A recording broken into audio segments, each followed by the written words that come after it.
The Word and the Sword: Psychic and Psychological Warfare in the Age of the Internet, Chapter 2, Part 2. I am alone in this world, and I am at peace. The next week, I showed up right on time to my lesson.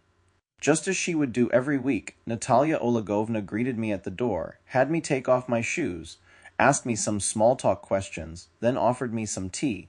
We sat on the couch as she asked me how my week went and how my studies went. Then she said okay and picked up the book. I could tell how much she liked this book by how excited she acted in talking about it. Her voice had such excitement in it, and I could see that she could talk about this book all day and not grow tired.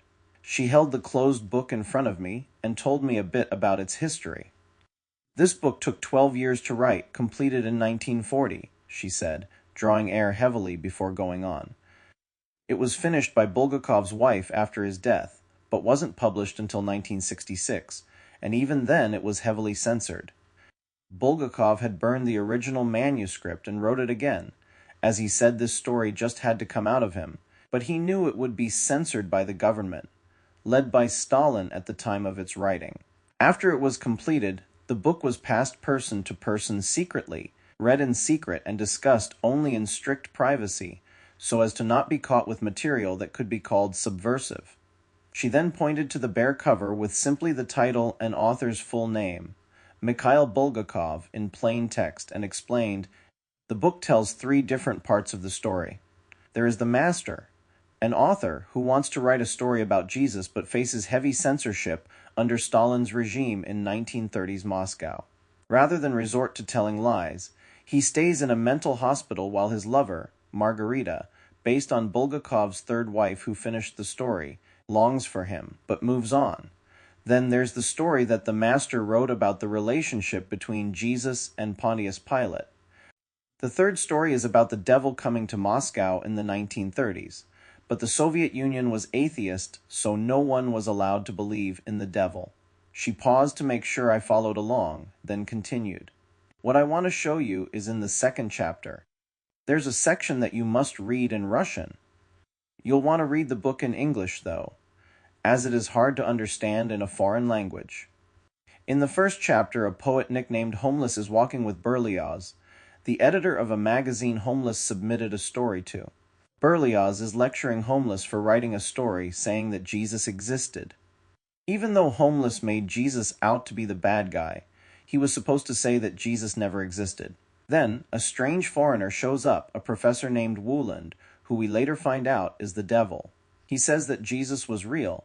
Then he predicts how Berlioz would soon die by being run over by a trolley. When Homeless tries to tell the authorities what happened, he talked about the devil, but no one believed in the devil, so he was diagnosed schizophrenic and committed to a psychiatric hospital. Later, he meets the master who also wound up in the psychiatric hospital after he wrote a story about Jesus and burned it. This part comes much later in the book, but just as Bulgakov burned the first version of the Master and Margarita in the story, the devil asks the master for the manuscript, and when the master said he burned it, the devil said the famous line, "Manuscripts don't burn." He didn't care about the ink and paper. The idea was out there and he would find it.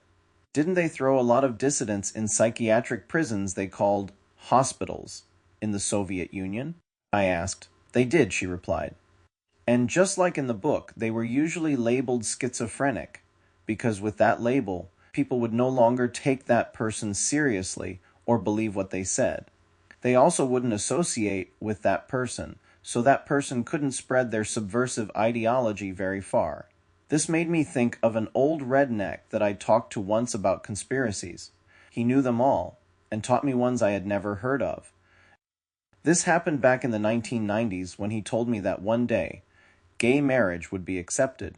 He said the way societies go is that they'll give women equal rights, accept homosexuals and even transsexuals, but society would accept the mentally ill last.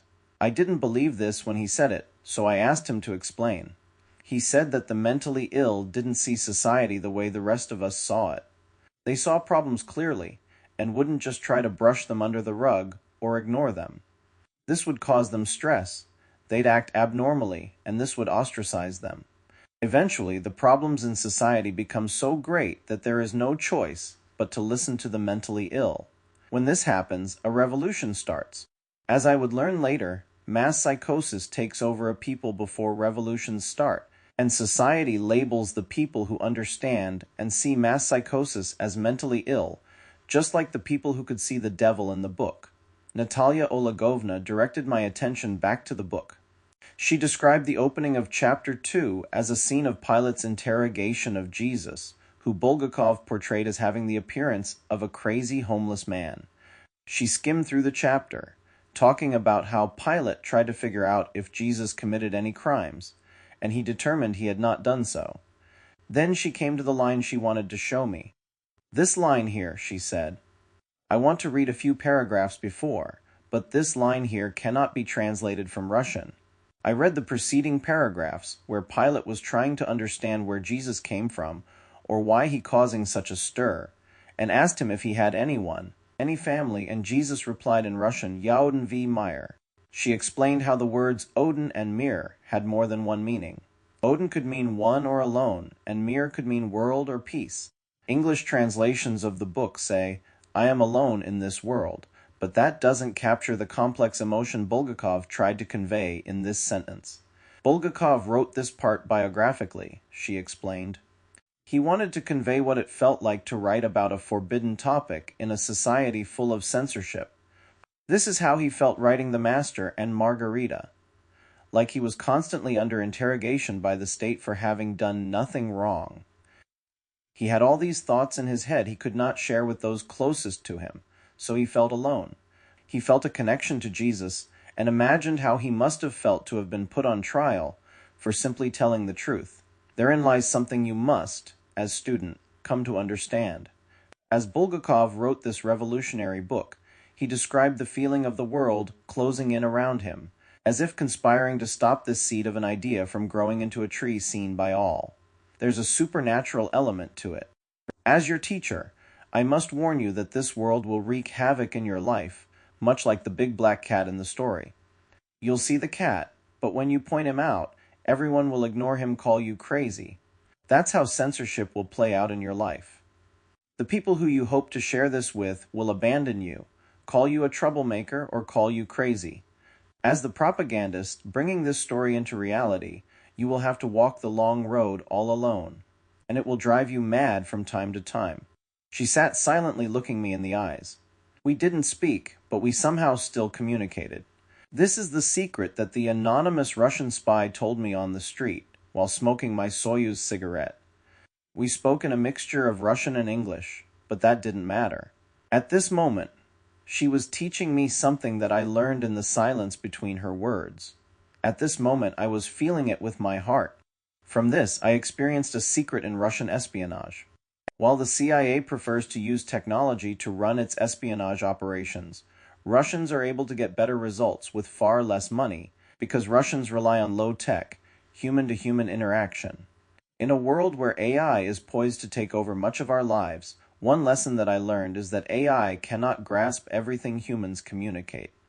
In order to learn what I've learned all these years, I needed to obtain the seed of expertise from an expert. You can't do this solely through a book or even online. AI can't imitate what took place in that modest St. Petersburg apartment, sitting on that couch, looking each other in the eyes, and communicating with our hearts.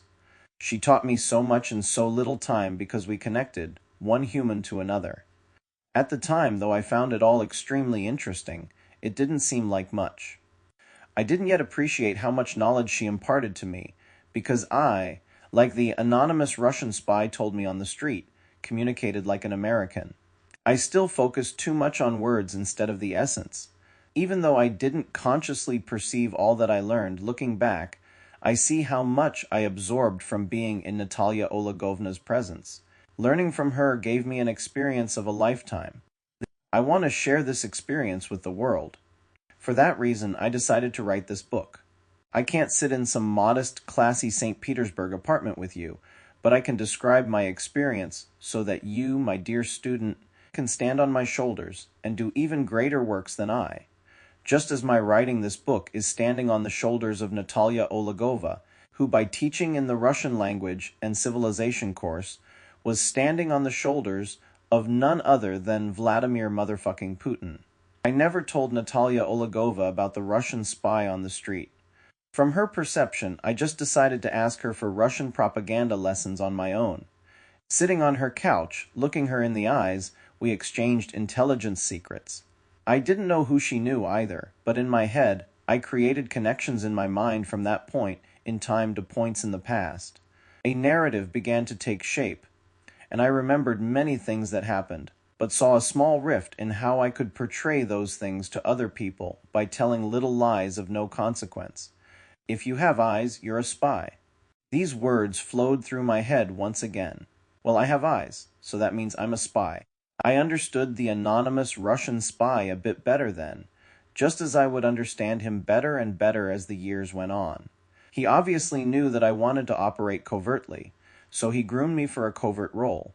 Just as I communicated silently, through my heart, to Natalia Olegovna on that couch, so too had the anonymous Russian spy communicated to me secrets of the KGB, as I like to call them to myself, to make it sound more romantic in my mind and to flavor my propaganda along those lines.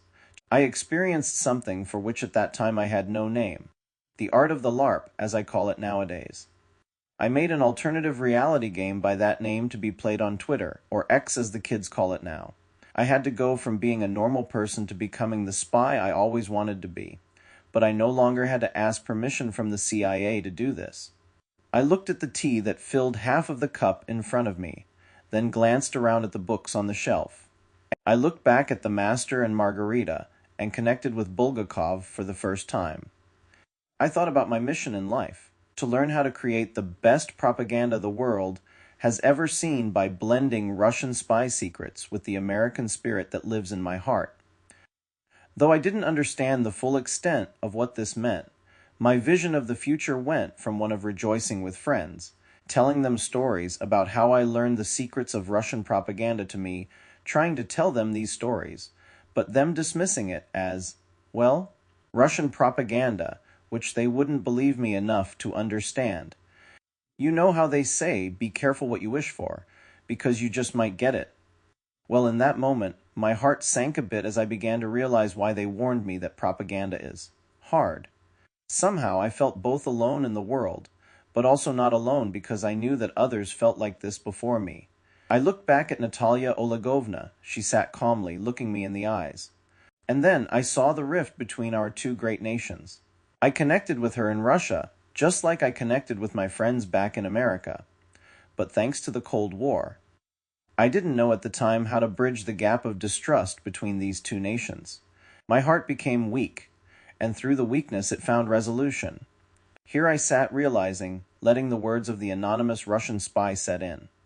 It was in that moment that I accepted my role in what would become the art of the LARP, the undercover double agent, tasked with bringing Russia and my home country together using my specialty, Russian-American propaganda.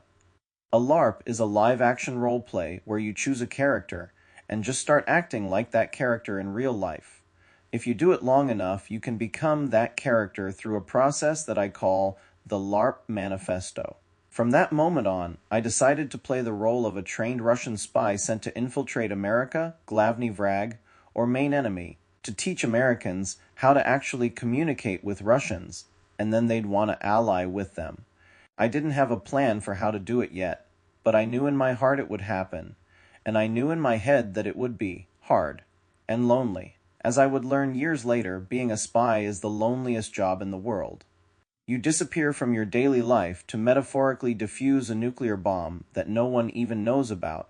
Then you return to your life, worn out, not having slept for days, and you have no one to celebrate with, and no one with whom to share your inner world. Tired and dejected, while they make small talk amongst themselves, they only recognize you to berate you for taking up your old smoking habit again, because it reminds you of smoking a Soyuz along that St. Petersburg street, when you had a human-to-human, heart-to-heart conversation about the world with a person who, unlike most Americans, actually knew how to do that. After a long pause, she continued, "This line can be translated many ways in English. I am alone in this world. I am one in peace. I am alone in peace. Or even I one am the world, I could say as he alone carried a truth that the rest of the world didn't see." She paused and let me think about what she said. Had I read this book on my own, I never would have thought twice about that line, neither in English nor in Russian. I've read numerous synopsises of the book, and not one had pointed out this line, or its significance. I gained a bit of secret knowledge that day, and I would revisit this line again and again, as life threw problems at me and I struggled to be understood. I would think about this line, and think about the day I sat there on Natalia Olegovna's couch, and she told me that when I understood that line, I would understand the secret of the book, the feeling of fighting censorship with the truth. Bulgakov had wanted to defect, she went on. He wrote a letter directly to Stalin, who liked his play called The White Guard, stating that he couldn't freely engage in his art under such strict rules. Stalin called Bulgakov directly and asked why he wanted to leave. This intimidated Bulgakov, who then muttered something to the effect of, maybe an artist should remain with his people, to which Stalin said he agreed, and that settled that. As she showed me in the book, censorship comes in many forms. While the state actively censored the Master and Margarita, the book makes it clear that Bulgakov had an immense internal struggle brought on by having to shield his inner world from the outer world, and while he never got committed to a psychiatric hospital, he obviously tested his own sanity in writing this book. We would reference this book in future lessons as well. Natalia Olegovna explained to me how this book provided insight into the sheer insanity that one feels living through the rare phenomenon called mass psychosis, caused by Stalin's Great Terror in the 1930s, where people feared disappearing in the middle of the night for simply saying the wrong thing. Censorship and political correctness became so severe that society as a whole displayed traits of insanity, and the reader experiences this while reading the book. In my head, I downplayed what she described.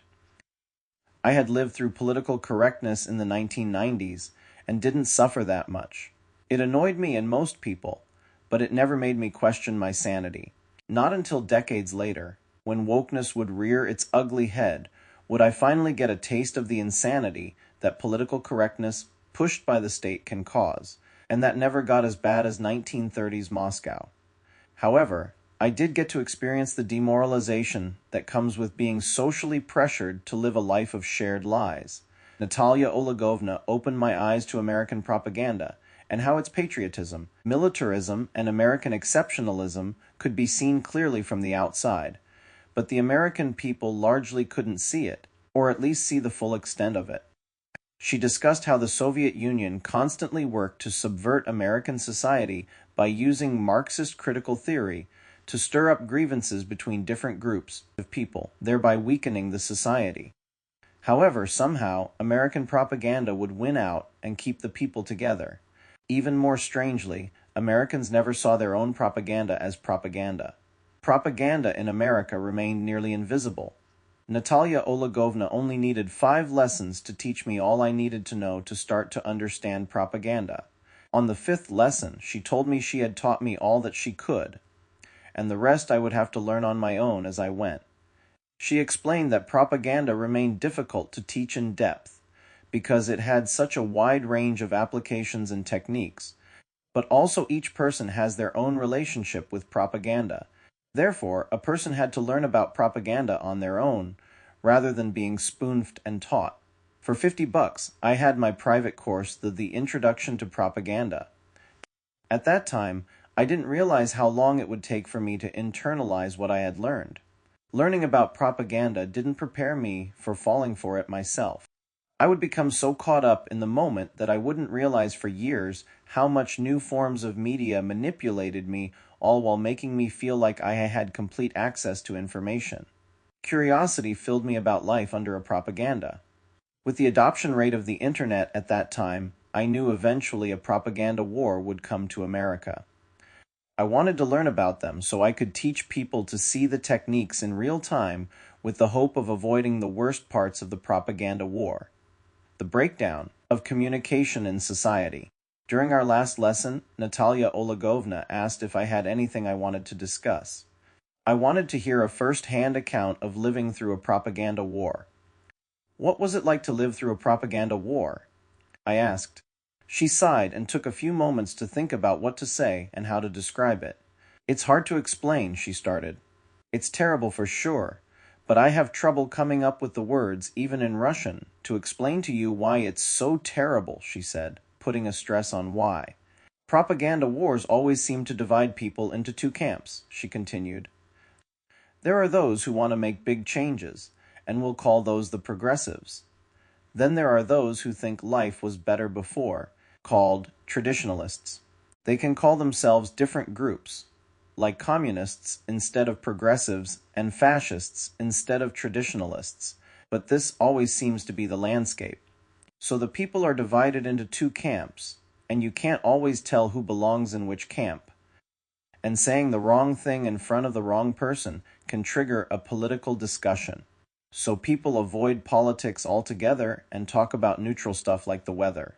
This is where the isolation starts to creep in, as you want to talk about topics you find important, but you must constantly self-censor yourself so as not to offend people or create unnecessary drama in the workplace or divisions in your social life. But, she said, holding up a finger to draw attention to what she said next, politics winds up consuming everything. From the books you read to the news you watch and talk about, it all starts to have a political bent.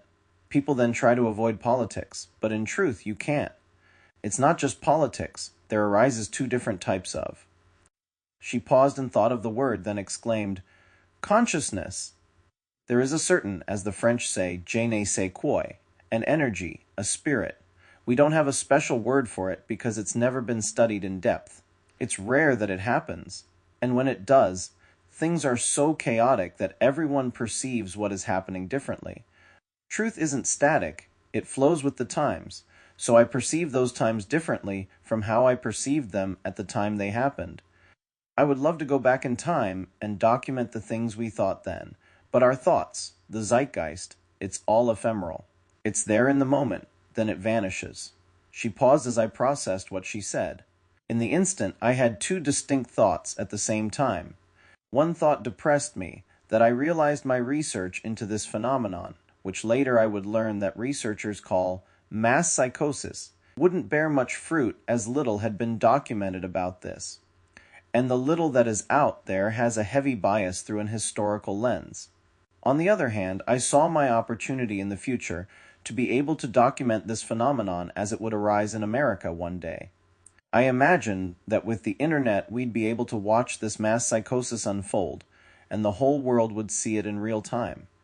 While it turned out that the world could watch mass psychosis unfold in America years later, few people would pay attention to it as it happened. Natalia Olegovna looked pensive, then continued. You never know what a stranger thinks, so you avoid all but the most superficial of conversation. It's isolating, it's lonely, there's no unity among the population which those in power want. Your circle closes in and you seek stimulation, but you can't find it. As I said before, I can't describe the feeling other than to say it's awful.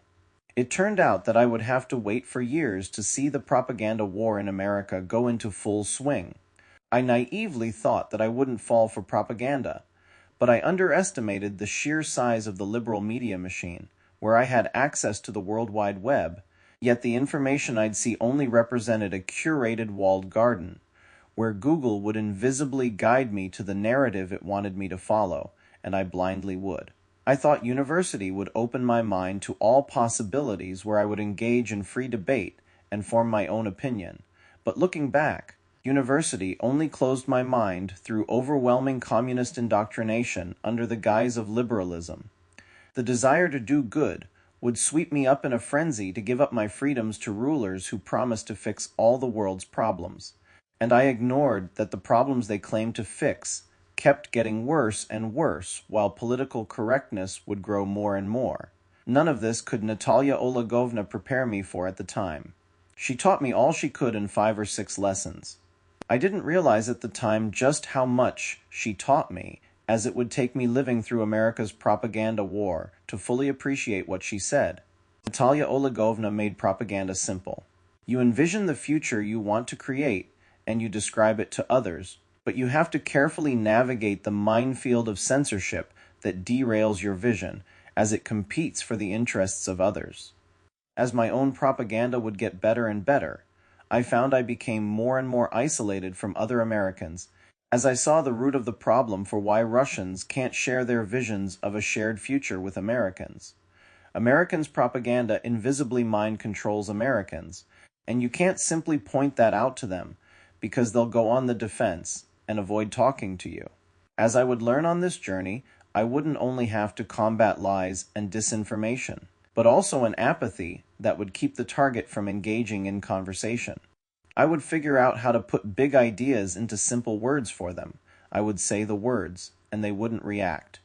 I would point out that they don't understand what I said, hoping they would ask a question so I could understand their thought, but they would get angry and swear that they understood. When you drop a big idea on someone, you can tell if they understand its power by the question they ask, if they ask one at all. When you share a big idea, you cannot share it completely. So if the target truly understands, they will have at least one question. When discussing propaganda with the average American, they do not ask any questions, either because they don't understand or they don't care about it. Therefore, the population remains mind-controlled by state-sanctioned propaganda. In America, people only equate propaganda with bad intentions due to the fact that Edward Bernays co-opted the term, wrote a book called Propaganda that taught corporations how to manipulate people using psychological techniques he learned from his uncle, Sigmund Freud. He equated the word with deception and manipulation, robbing people of the definition that propaganda can be used to create a shared bright future. This really does a disservice because the concept of propaganda is so powerful using the definition I learned from Natalia Olegovna. It opens your eyes to others' plans for you while at the same time empowering you to create your own destiny. By taking this definition from you, Bernays waged psychological warfare on the nation and took away our only hope at mounting a defense to mind control by creating our own shared destiny. Natalia Olegovna brought up the difference in how Russians see propaganda. While we Russians understand that propaganda can be used for evil, we understand that the word itself is neutral and can be used for good as well. You will have to teach your fellow Americans the definition of the word I taught you, and it sounds easy, but it will be very, very difficult to do. They'll get it, but they won't get it, she said as she with emphasis. This is just how brainwashing works. They may entertain a conversation and find it interesting, but after they walk away, it won't stick, thus it can't spread. Therefore, it's not effective propaganda. You need to develop a set of tips and tricks, tactics, and strategies in order to make your ideas stick. And that's what makes propaganda so hard, she said. On the day of my last lesson, as our time came to an end, Natalia Olegovna sighed, smiled, then said how much she enjoyed our lesson, but wanted to leave me with some insight she had thought about. She said, "You seem very excited, but let me just tell you from my years of experience. I've known many people who try to write some version of propaganda only to see them burn out and fail. Sometimes, failure means taking a job at some political rag and writing disinformation for pay, which might sound like fun to a rebel like you, but trust me when I say it's awful. You know you're writing lies and manipulation, but you have to constantly pretend that it's true, and it consumes your life. At first, writers accept the job as a challenge and think it'll be fun, but it eventually weighs on their soul. That's one of the core messages of Master and Margarita. It's not fun to have to write in a way that pleases the censors all the time. You have the perfect term for this in English. It's soul-sucking. The reason I warned you in class that propaganda is hard is because people think it's as easy as writing. But remember this, if you are to seriously continue along this path. Propaganda is the art and science of shaping the future with your mind by unifying people under your vision. She paused to give me time to think about it. I smiled and said, "That's a lovely way to put it." Then she continued, "But it only works if other people buy into it. There's a vast rift between what people think they want and what they actually want. As a propagandist, your Herculean task is to bridge that divide, to make people see that you present the best way to get what they actually want, and that they won't attain their desires by living the way they are. They'll resist you because you suggest they must change, and that's uncomfortable and takes more effort than staying the same. They'll stop listening to you, And most importantly to you as a propagandist, they won't repeat your vision to others for the simple reason that change is hard and most people like easy. Propaganda doesn't say where you are, it says where you are going, and the propagandist has to live in an alternate reality based on where he's going long enough and effectively enough for that vision to live through other people as well. She paused and asked, "Do you understand what I'm saying?"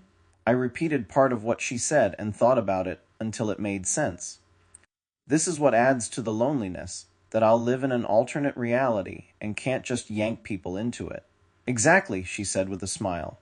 Even what I'm telling you now, this is my propaganda to you. I'm sharing my ideas about how to shape the future with you, in a way. I'm trying to teach you how to see propaganda from different views so that you can one day unlock this secret for others.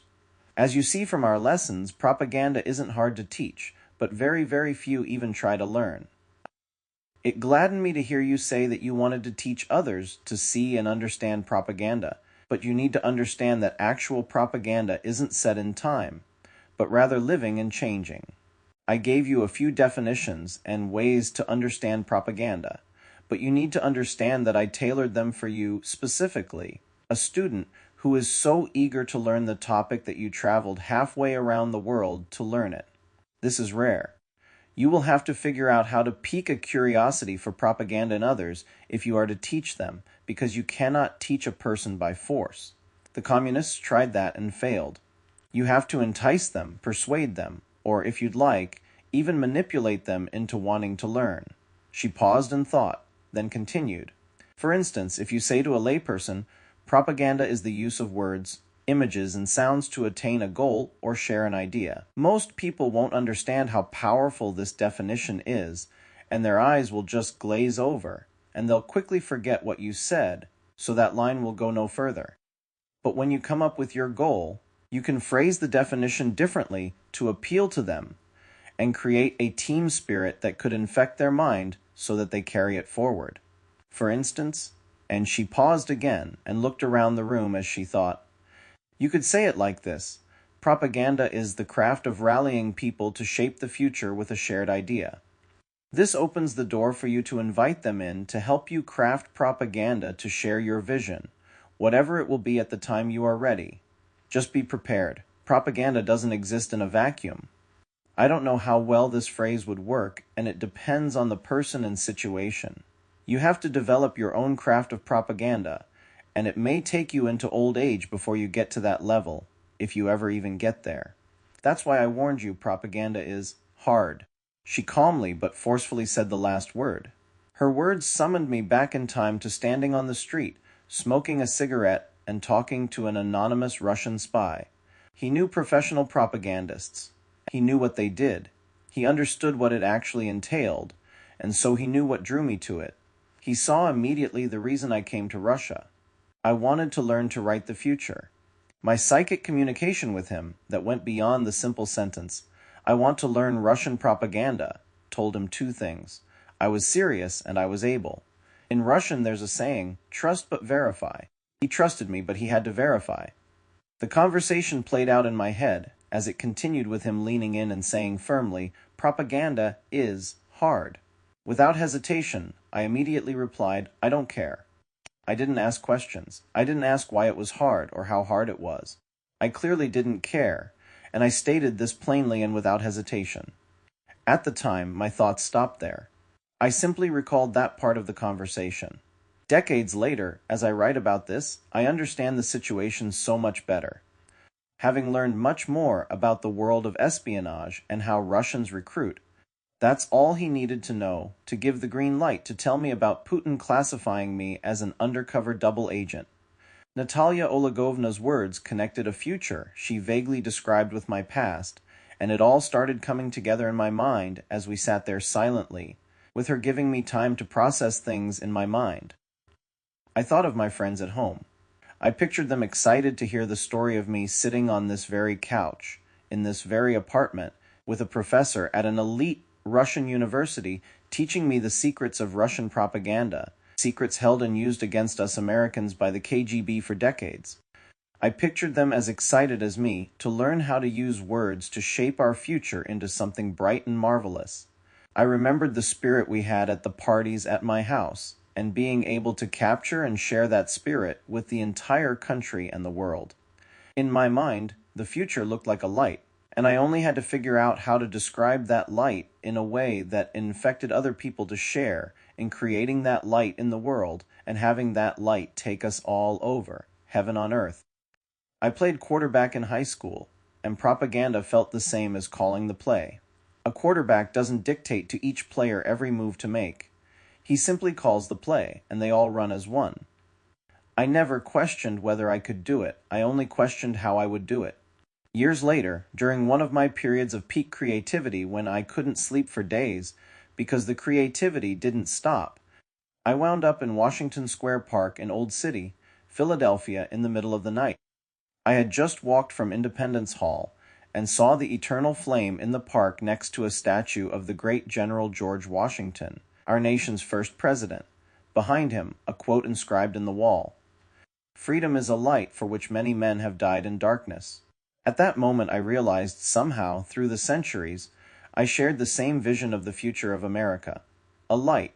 I recalled seeing that light in my mind during an earlier lesson at Natalia Olegovna's apartment in St. Petersburg, as I felt humbled and fell into line, so to say. After all those years, I finally exposed my ego. Before that, I had believed that the light came from within me, that I created it, when in fact the light came from the Creator, and I am only the vessel that writes things to unify people in the shared vision of creating that light on earth, together, forever, and in unity. Sitting on the couch, I looked around the apartment at the books on the antique shelves, the Russian cups and plates in the Soviet-style cupboard, at the lace curtains covering the tall, thin windows looking out to the courtyard in the apartment complex, to the rug that looked like the dude's rug from The Big Lebowski. I chuckled to myself as I recalled a few lessons earlier telling her that her rug looked like the dude's rug, but she had never seen The Big Lebowski. The next week at my lesson, she excitedly told me that The Big Lebowski aired on TV, and that unlike most Russian films, they hired professional voice actors instead of just having one guy speak Russian over top of the original language. She loved it. Every time someone mentions The Big Lebowski, I remember sitting on that couch just after seeing the light for the first time, looking at her rug and chuckling as I remembered how she laughed and recounted what she thought of that absurd movie. I tell you this about The Big Lebowski to teach you how true propaganda unfolds. Synchronicity sent The Big Lebowski over the Russian airwaves to create this scene in real life that I just described, driving my propaganda forward by simply recounting a story that happened, not word for word, but in telling you the gist with slight embellishments to pique your interest and keep you reading. This right here is the method called little lie propaganda. If you tell big lies, this synchronicity won't line up no matter how often you repeat them, and won't create far more powerful propaganda than what can just come from your own mind. Telling the truth taps into the power of the light, and telling little lies is the way you direct people's attention to that light. When you first start writing propaganda, just like me sitting on that couch, you feel lost. The synchronicity, this time in the form of the dude's rug, showed up to tell me I was on the right path. I wanted to remember this feeling forever. This was the moment when I first saw the light in my mind. I looked on the coffee table at the cup of tea that sat there and thought deeply. After a long pause, still staring at the cup, I said, "Propaganda weaves minds together, crafting a future born from a single vision." "You'll do fine," she said with an approving smile. "Since this is your last lesson, it's the last chance for me to share a little secret. A dear friend taught me this, and I only share it rarely as few people can understand and handle its power. Now that you saw your vision, backdate it to a point in the past, and cherry-pick details of your life to convince people that the vision you see now was always, always, your goal. Your goal will take over your life and become much more powerful, as you didn't just create your goal on a whim, but rather your goal is your destiny and always has been from the day you were born." Now, this is technically the method called little lie propaganda in action, but over time it'll clean itself up and it will become true. With that, the lesson came to an end. I thanked Natalia Olegovna for the lessons, and we got up and made our way to the door. I put my shoes on as she opened the door, then wished me luck as I went on my new journey. Shayaslava, she said, Poka.